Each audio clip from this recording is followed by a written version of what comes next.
Et bonjour à tous et à toutes, ou recoucou pour ceux qui ont suivi la première partie. Alors ici, on va faire donc l'autre côté du pull en granny. Je vous rappelle, le pull en granny, c'est celui que j'ai fait, que vous m'avez beaucoup réclamé. Donc, j'ai commencé ici d'attaquer le deuxième côté. J'ai changé de couleur pour que vous voyez bien la différence. Bien évidemment, vous faites de la même couleur, hein. C'est un pull. Donc, on essaye de rester dans les mêmes couleurs. Donc là, j'ai fait bride sur mes mailles serrées. Là, j'ai mes mailles en l'air. Quel que soit le nombre, vous faites le même nombre de brides. Donc ici, dans l'exemple, j'en ai fait 5. En réalité, sur mon pull à moi, j'en ai fait 57. Vous faites le même nombre de brides que vous avez de mailles en l'air. C'est important.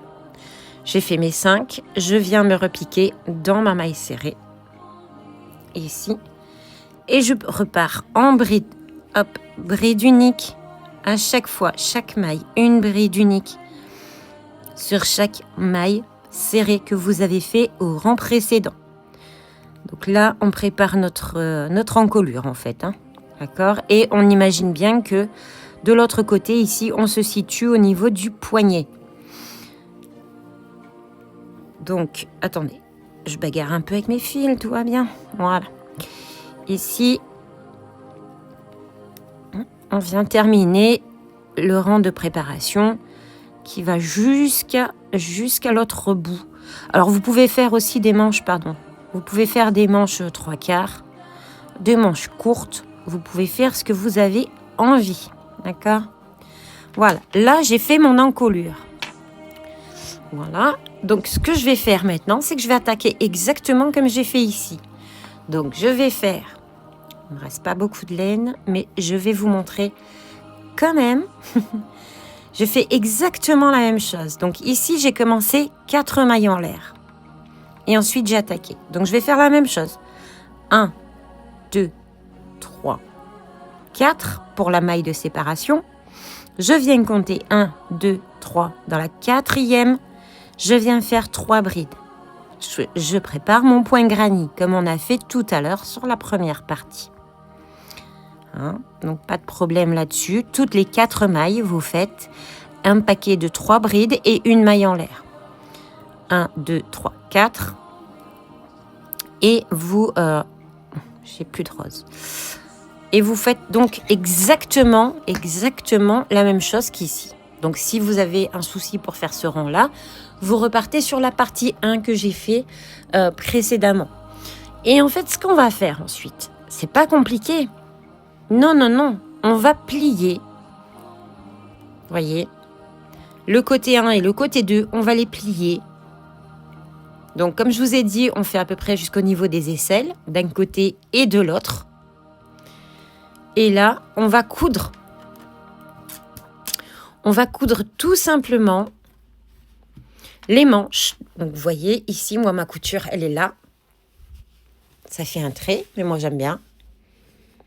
On coud les manches,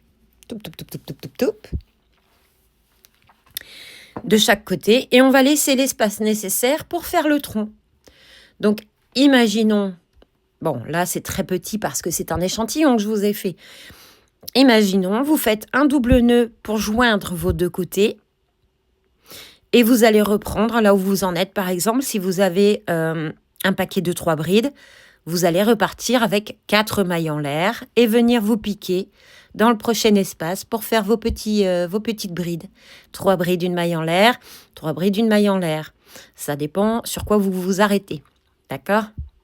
Normalement, ça va tout seul. Ensuite, vous voyez, le point, vous allez, vous continuez jusqu'à la longueur désirée. Et à la fin, pour ma part, moi, j'ai terminé sur un rang de côtes. Donc les côtes, pareil, vous avez le tuto sur la chaîne. Je vous ai fait ici donc un rang de brides.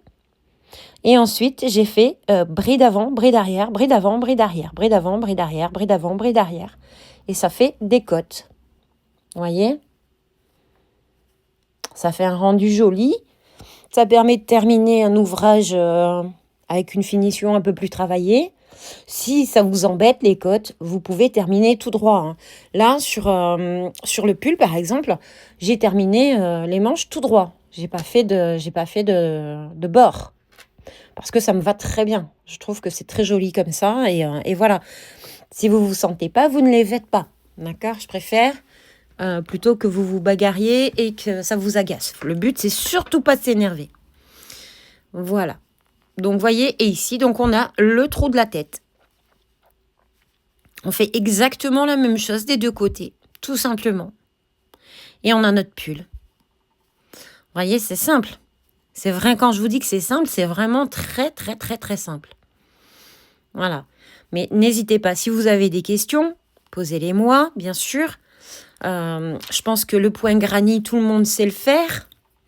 Donc, on a fait déjà des carrés, granny, des choses comme ça.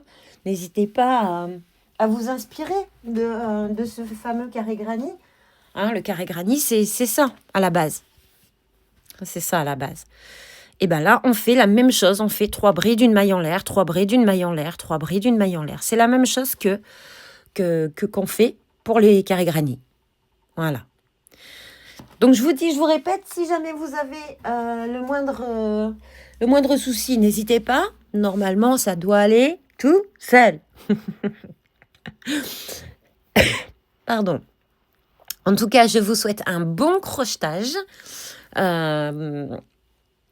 Profitez, amusez-vous bien, parce que le crochet, c'est de la détente. Et de toute façon, on se retrouve bientôt pour un nouveau tuto. Je vous fais des bisous. Bonne journée, bonne soirée, bon crochetage. Et prenez soin de vous surtout, c'est le plus important. Je vous fais des bisous.